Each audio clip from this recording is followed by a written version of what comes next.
Today we've got a malicious compliance story so good a teacher got fired for it. We'll get into that in a bit, but first, clocking in trouble. I had just started my new job at a private caregiving home, and I quickly realized that the two older women on the PM shift weren't exactly thrilled about my presence. From the get-go, they were trying to push some of their workload onto me thinking I wouldn't notice. They would leave unfinished tasks, and then to top it off, they made a work to-do list and sneakily included some of their responsibilities as well. They even try to be clever by adding the supervisor's son's name to the list, as if that would throw me off the scent. The next day, they removed the list before the supervisor's son came into work, which only made it more obvious that it was meant solely for me. But I wasn't about to let this slide.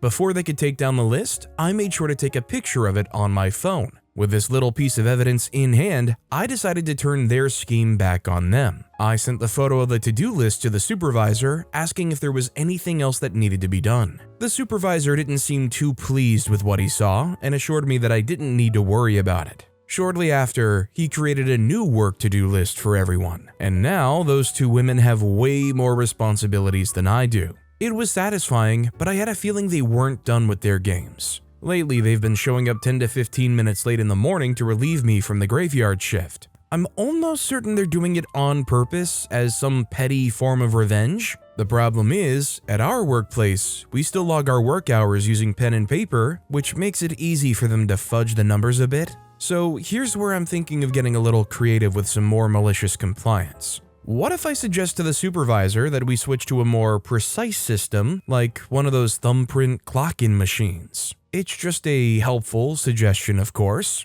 That way, the boss will know exactly when people clock in and out and who's consistently late. It's all about ensuring accuracy and fairness, right? So when it comes to the point where you're getting grief about something like this in the workplace, and the workplace is one that's clock in, but also a bit of a trust me bro kind of thing, I understand why OP would advocate for some kind of like thumbprint clock in machine, but I think I would rather legitimately go all the way back to the original punch card clock in time machine than actually set up a thumbprint clock in machine with my fingerprint at work. Plus, I don't know how much a machine like that would be for a professional workplace, but unless there's a legitimate issue as far as clocking in goes and the time being accounted for that's costing the company real noticeable money, I feel like it would be an uphill battle trying to convince them that this clock-in machine is a good idea. Algae888 commented, "At 10 minutes late, you can text your supervisor to see if your replacement is sick. Only out of concern, of course. And since it's consistent, you could say something like, I was wondering if I get overtime when this happens, since it was 4 times last week and 3 the week before. Those are my best thoughts. Although I would probably just consistently write down notes on when I log out and when they show up.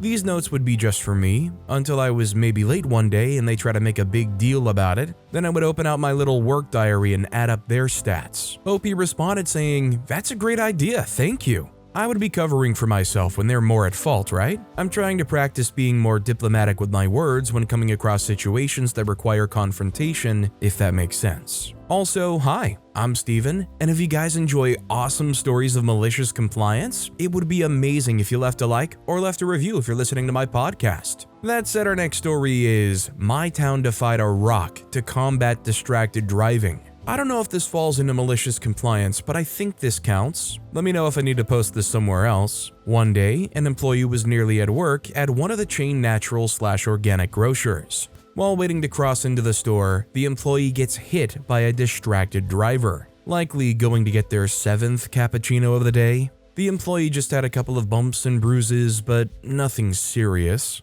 The grocer decides to plant a sizable rock where the employee was hit. So many drivers hit this rock. And not little bumps like, oh, I pulled too far forward, sort of bump. A few drivers got high centered on this rock. The people start taking pictures of these drivers, posting them on the local page saying, "The rock has struck again." The rock gets removed for a little bit, and then an even bigger rock gets planted. At this point, the rock has been memed and town residents decided to turn it into an altar. So I'm having trouble picturing exactly where this went down. When OP says they were waiting to cross into the store, I'm kind of picturing like parking lot and it's kind of out the front. Like, it almost kind of feels like as a malicious compliance, They kind of just installed like the caveman version of those giant red balls they put outside Target, or one of those Walmart poles that somebody actually managed to steal and was selling on eBay for $15 at one point. Now, I don't know about you, but I don't want to miss out on my chance on owning a Walmart pole. 6854 Wiggles commented, Kansas City has a semi-truck eating bridge with its own Facebook page. They keep a running score of trucks versus bridge. Our next story is, get your files off my computer?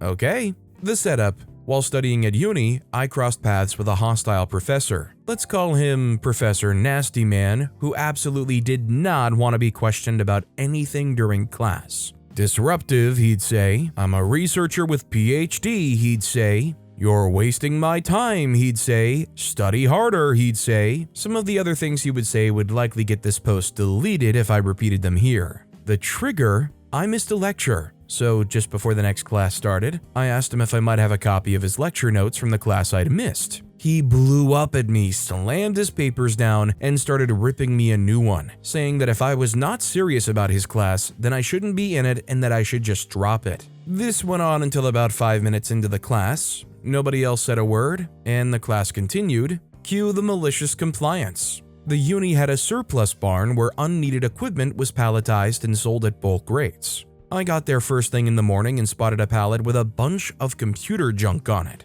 For $50 US, I ended up with a dot matrix printer, a few 1200 baud modems, and an extended technology PC monitor and keyboard setup. Of course, I also got a receipt. My place wasn't far, so I borrowed a wheelbarrow and brought it all home in 2 trips. The printer was beyond repair. Only 2 of the modems still worked. The PC system booted up on the first try. I looked through the directory and saw what looked like drafts of a research paper and a whole lot of data files as well. The hard drive's volume name was the same as Professor Nasty Man's, so I rang up his office. His secretary, a sweet grandmotherly type, answered the phone. I explained what I had found. She asked me to hold. A minute or 2 later, Professor Nasty Man himself was on the line telling me to get those files off the computer now. Sir, yes sir. I did it right away too. I deleted all the data and document files. Then I overwrote the empty drive space with a huge file full of random bytes of data, deleted the file, and repeated the process 6 more times. Then I reformatted the hard drive with a new operating system. The PC booted right up to the DOS prompt, and I was happy with my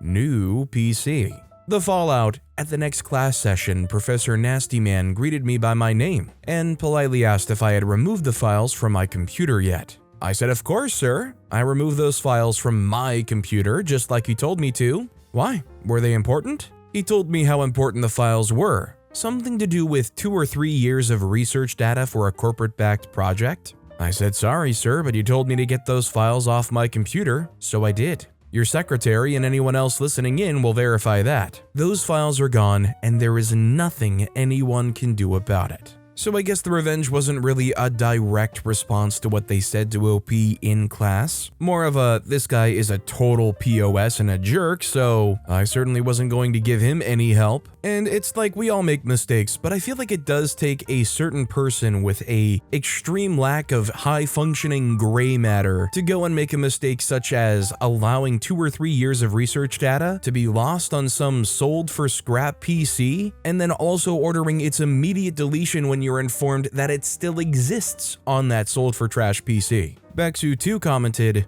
how careless do you have to be in the first place to get rid of a computer containing the only copies of research data? I'd be overjoyed if I was him and got a call saying someone found some files with my name on it. OP responded saying, I really don't know what was going through his mind. He was an arrogant, reactionary blowhard who shot from the lip and asked questions later. All I care about was that I passed his class and that Flight Simulator ran great on my PC. Our next story is, completely delete a client's company's website and email services? Are you sure? Okay. This happened a few years ago, so details are a bit fuzzy and chat is paraphrased. I was T2 tech support for a company that handles my company's largest ISP's entire professional email services, all its DNS management services, and a large portion of its website building and web hosting services. This company is tiny, minute, and not even a blip in the radar, but has power that I will likely never again hold at my fingertips. One day, a ticket comes in from ISP, big client company is moving away from our proprietary email services and into Microsoft 365 or some such equivalent change. This usually meant I got to help the client through the process of changing DNS records, migrating inboxes, or just backing up emails, and even actually setting up some stuff on the Microsoft side. Technically not my job, but the ISP's T1 tech support was woefully untrained for anything even remotely technical, and terribly unprepared for most things merely commercial, and my company was awesome and treated me right. So, ticket.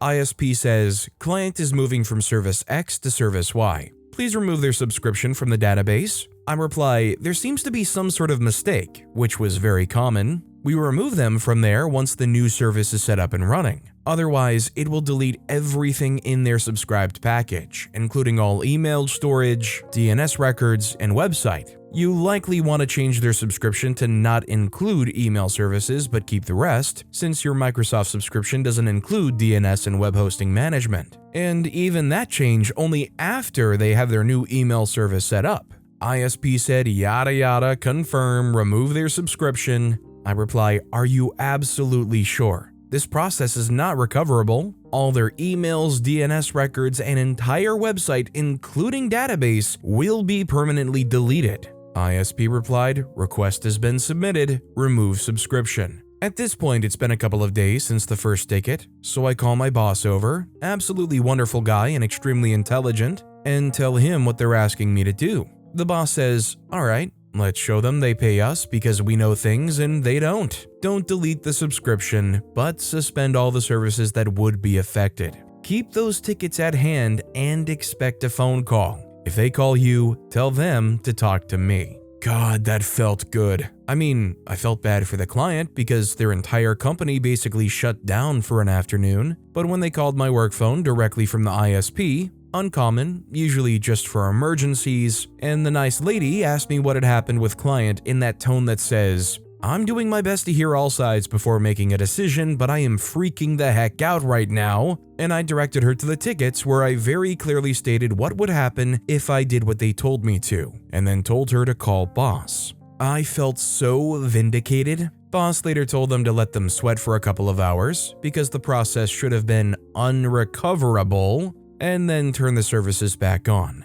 ISP was, yet again, absolutely thrilled with us, and my name kept coming up even more often as the person that solves things. Now that is not only a good boss, but somebody who knows what they're doing. Not only did they step in and allow this to go down a route where nobody would be stressing too bad in the end, they set OP up to be the one that looks like the absolute superhero. This is the kind of boss that you actually go to and talk to. You have a crappy or a bad boss, one that's not going to bail you out or help you at all. Those are the kind of bosses that you see some crap go down and you just go, I guess we doing circles now, and you call it a day. Let somebody else figure out the fallout. That Dutch mechanic commented, love it, just giving them a little taste of what happens when you're not hindered in any way by any knowledge or common sense when pushing a ticket through. Great boss man as well, reminds me of our old IT department head. We once had a server crash, or so we got told at work, and everybody got greeted with an empty inbox and a set up your account window. Everybody freaked out and it got called by everybody. Turns out they were told to remove a server or something for a plumber. They told management in writing that it was a bad idea and not to spring that on them at a Friday afternoon at 4 o'clock. Management told them to just do it. So, Monday at 6:30, they did. After ensuring nothing would get lost or anything and clearing it with the head IT guy, they even waited until the plumber was finished to set everything back up. It was pure pandemonium for 3 hours and they loved every second of it. IT head got called into a meeting about his failing department, but he tore everybody a new one in there. You don't give crap to a guy just over a year away of his pension that also has the entire communication between his department and management about this freak up printed out. So far, they've never not listened to the IT guys if they raised concerns over a ticket. OP responded saying, yeah, the whole listen to the IT guys thing generally worked, but that ISP is so enormous and their tech support reps are so outrageously untrained for pretty much anything. Seriously, I had a lot of tickets asking us how much their services cost. For example, not even IT-related stuff, that sometimes the tickets that came through came from someone who didn't really know that they should really listen to us when we said what they should be doing. It's a really weird situation. Our next story is, you go first.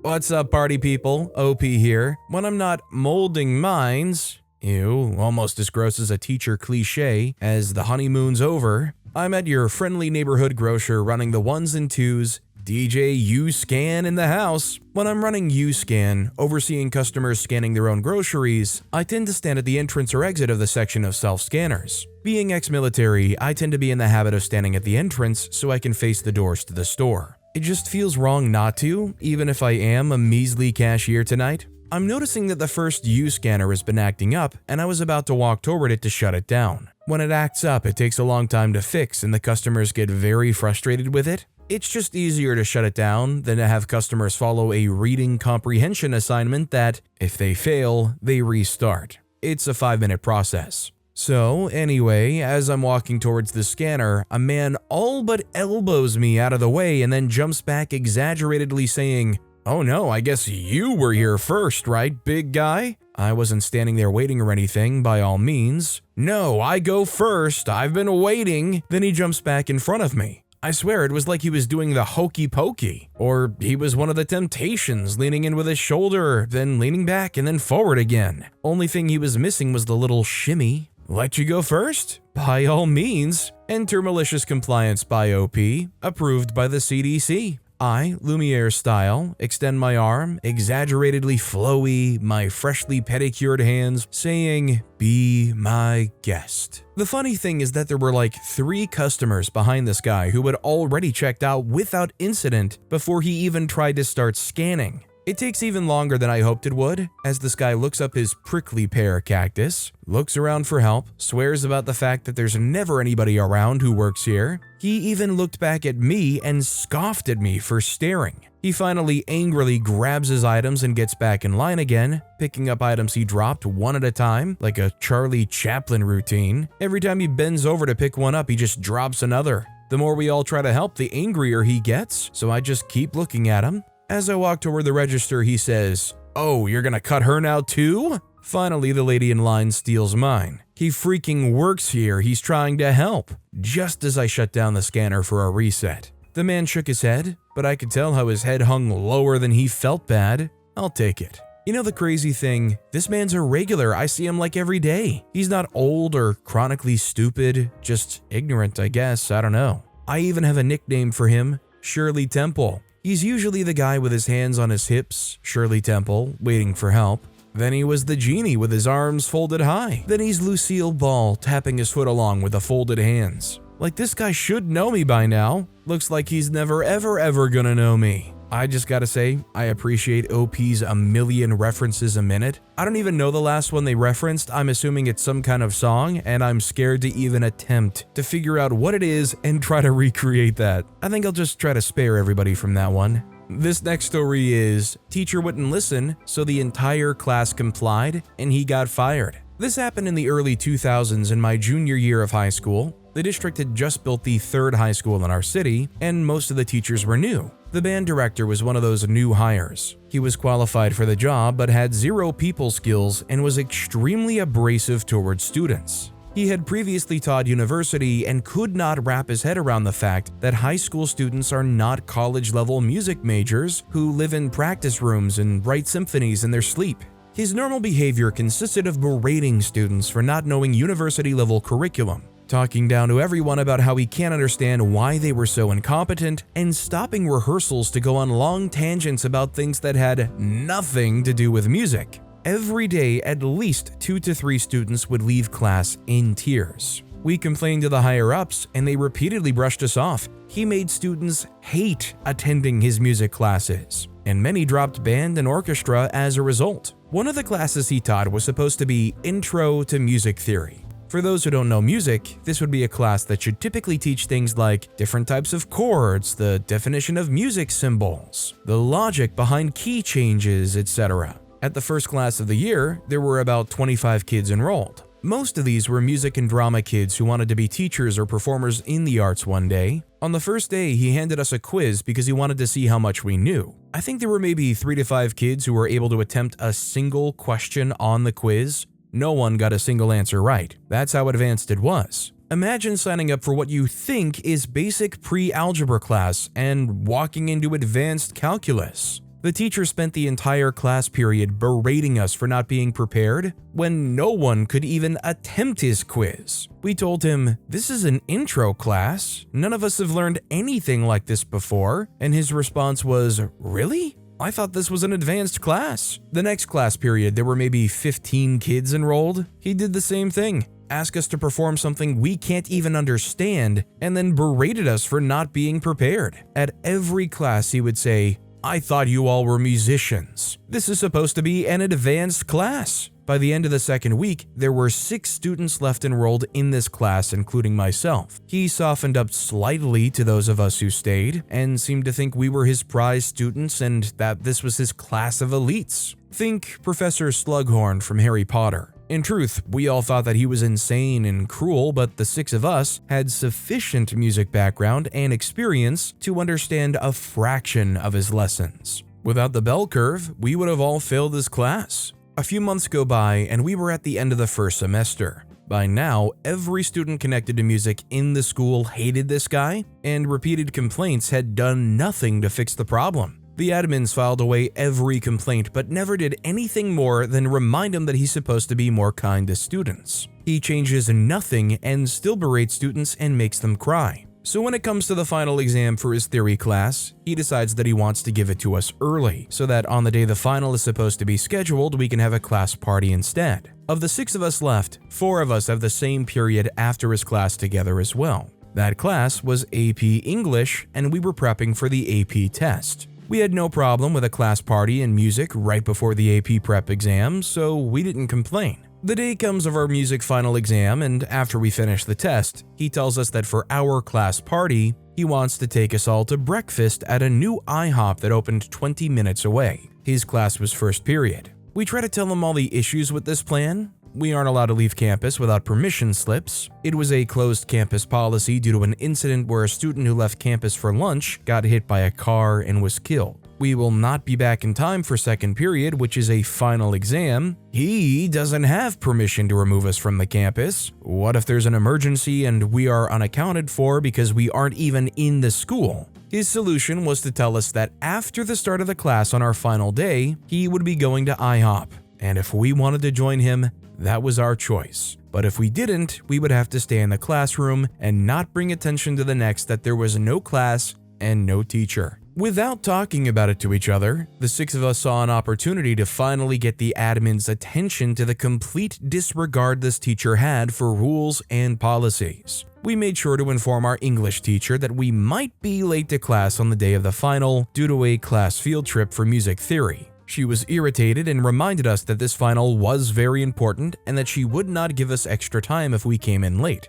We told her that we understood and gave her details about where we would be and what we would be doing and who we would be with. She said she still expected us to be in her class. On the day of the final, we all went to IHOP. It took forever to get there because of construction, and forever to get our food because the restaurant was newly opened and had a large number of customers. We got back to the school halfway through our second period class. The admins were waiting for us. Security was waiting for us. My English teacher had called the front office to complain that 4 of her best students were missing and that she was fairly certain we weren't even on campus. The admins had checked attendance and seen that we were all marked present that morning, and they had searched the entire school looking for our class. The 4 of us walked into our English final to a livid teacher. We knew that she was ticked at us, but couldn't punish us beyond saying we had the same remaining time as the rest of the class, since we had been with a teacher in our absence. None of us did as well in the final as we could have if we had the full 87 minutes, but we were doing well enough in the class already that the lesser marks didn't affect our overall grade too much.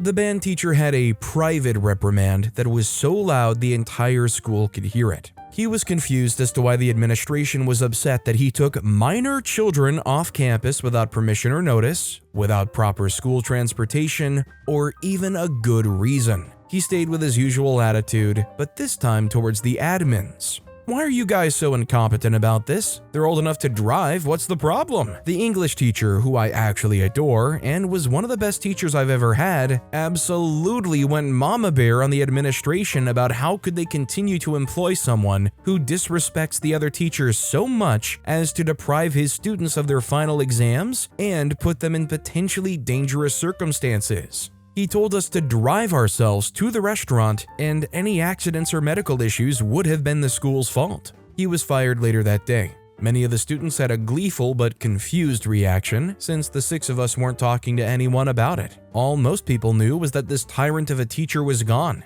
We didn't spread the story very much of how it happened because we still feared being reprimanded for our involvement, since he technically gave us a choice to go with him or stay, but I always smiled when people gossiped about what the final straw was that got him fired. I just gotta say, not only was this teacher clearly clueless, they should never be in any position, honestly, to teach any class, let alone kids who are still in high school or even younger, who are almost always going to be in a school campus situation where it's closed campus. Telling kids, just drive yourself to the IHOP, don't worry about the field trip pass, don't worry about telling anybody. That's not just a surefire way to make sure you get fired and blackballed from that area as far as teaching jobs go. That's how you lose your teaching license forever. At least it should have been heavily considered with an act like that. I Want the Last Slice commented, when I was a sophomore in high school, I had an English teacher who was just like this guy. Nothing as dramatic as the OP story, but definitely acted like he was teaching an advanced literature class at Harvard instead of an intro class. One specific funny thing I do remember, we were reading sections of some book out loud, and he criticized one student for clearly saying the word forehead, as in a person's forehead.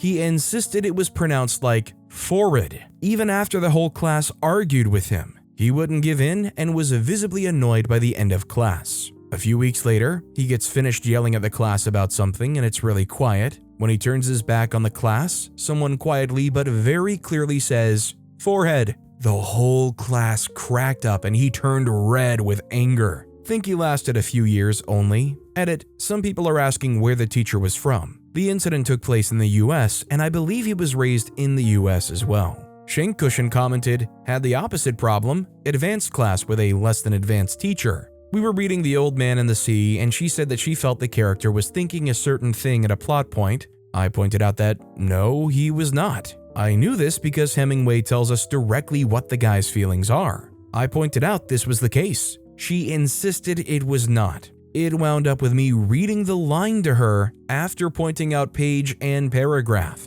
She called me a know-it-all and griped to the principal. This next story is, we don't do refunds here. I was racing between things one day and didn't have much time for lunch. At the time, McDonald's wasn't absurdly expensive, and one was on the way to my next stop, so I decided to hit the drive-thru up so I could eat on the way. I placed my order for a medium McThing and got asked if I wanted a large, which most McDonald's don't do anymore, and I said no. When I got to the window to pay the price, it seemed high, which I thought was odd, but maybe I just did the mental math on the taxes wrong or misremembered the price of the item, and then the cashier didn't hand me a receipt. Weird as well, but whatever. When I got to the window to receive my food, it all clicked as they handed me a large, which I politely declined as I really had zero interest in paying $2 for a few more fries and soda. At this point, the manager appeared and stated, "We don't do refunds here." That was when I realized what was going on. Having worked fast food before, they were probably doing some sort of upcharge competition.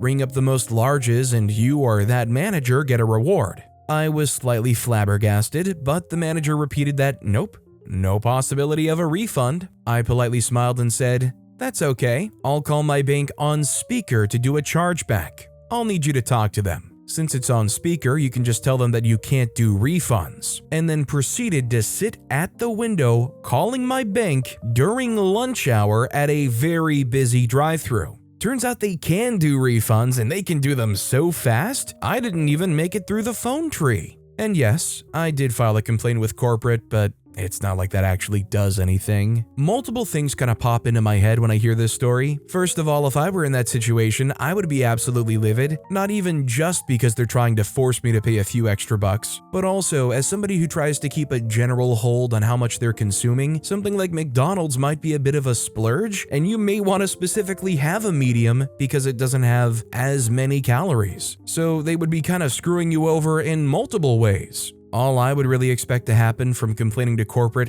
if that, would be like a coupon code for a quarter pounder or something. Some dumb user commented, "I did file a complaint with corporate, but it's not like that actually does anything." They said, "Not entirely accurate. When I worked McDonald's in high school, the franchisee I worked for would have been all over our manager's butts about a single complaint like this. You don't do any freaking thing that could potentially slow down the drive-thru. That crap is a cardinal sin." I once got told to pressure wash the drive-thru during freaking lunch rush. Someone called and complained that it took me 90 seconds to wash the section in front of the window instead of just getting out of their way and leaving that part undone. My manager got a phone call within 20 minutes, chewing her butt out for letting that happen. She was the one yelling at me to get in their way and get the job done when I told her it was a bad idea. The GM had my back the next shift I worked and wouldn't let her write me up for it. She got written up instead. But with that being said, that's all the time we have for today. Now, if you want to hear another absolutely crazy malicious compliance story, check out that video on the left. Or if you missed my latest video, check out that video on the right. That said, I'll see you all next time with some more stories.